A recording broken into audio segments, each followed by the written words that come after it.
امیر معاویہ رضی اللہ تعالیٰ عنہ کی وفات وہ بھی 22 رجب کو ہوئی، اور وہ اس طرح واقعہ چونکہ تفصیلی ہے میں اس طرف نہیں جانا چاہتا، صرف میں یہ کہنا چاہتا ہوں کہ 22 رجب اس دن میں چونکہ ان کی وفات ہوئی ہے، تو اس لیے یہ جو روافض ہے شیعہ، یہ کیا کرتے ہیں کہ ان کے وفات کی خوشی میں ایک ڈرامہ انہوں نے بنایا ہوا ہے اس نام سے کہ کنڈے کرتے ہیں اور خوشی مناتے ہیں اور کھیر پکاتے ہیں اور پتہ نہیں کیا کچھ پکا کے وہ تقسیم کرتے ہیں، اور لوگوں کے ذہنوں میں بھی انہوں نے یہ خرافات ڈالا ہوا ہے، گند ڈالا ہوا ہے، اور صرف اس لیے کہ بھئی اس دن کو خوشی کے ساتھ منایا جائے جس دن امیر معاویہ رضی اللہ عنہ کی وفات ہوئی۔ اور اب یہ پہلے چھپ چھپ کے ہوتا تھا،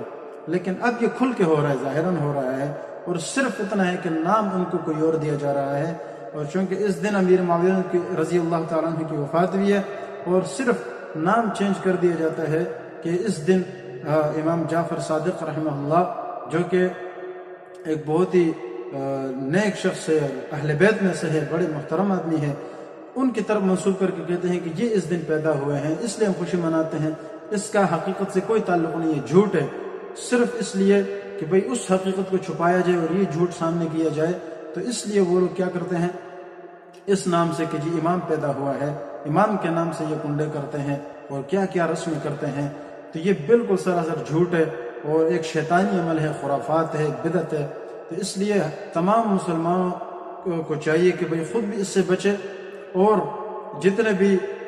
محلے والے ہیں یا دیگر لوگ ہیں ان کو بھی اس عمل سے روکے، اور وہ جو بھی آپ کے پاس کھانے کے لیے لائے ان کو نہ قبول کرے، ان کی حوصلہ شکنی کرے۔ حلال اور حرام اور چیز ہے، اگر حلال چیز کی ہے کھانے میں مسئلہ نہیں ہے، لیکن چونکہ اس کے پیچھے ایک حقیقت جو ایک کفری سوچ ہے وہ اس کے یعنی حوصلہ شکنی کی جائے، تو اس کے لیے ان ساری چیزوں کو ان سے دور رہا کریں، خود بھی بچے، دوسرے لوگوں کے ان عمل سے بھی بچے۔ یہ جو ایک عمل ہے تقریباً 1906 یا 1905 میں یہ عمل انہوں نے شروع کیا اور اس نام سے شروع کیا ہے، اور پہلے اس سے پہلے بھی پتہ نہیں کسی ہندو کے نام سے شروع میں یہ ہندوؤں نے ایک ڈرامہ شروع کیا تھا، تو یہ بھی اسی کفری سوچ اور عجیب عجیب چیزیں ہیں۔ تو اس لیے امیر معاویہ رضی اللہ تعالیٰ عنہ کو ان کے وفات کی خوشی میں یہ سارا کچھ کیا جاتا ہے، تو اس لیے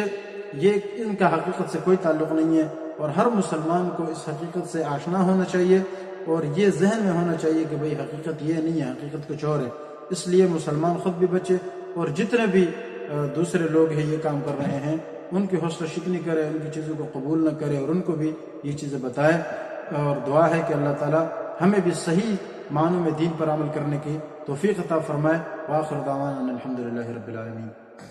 يرفع الله الذين آمنوا منكم والذين أوتوا العلم درجات والله بما تعملون خبير۔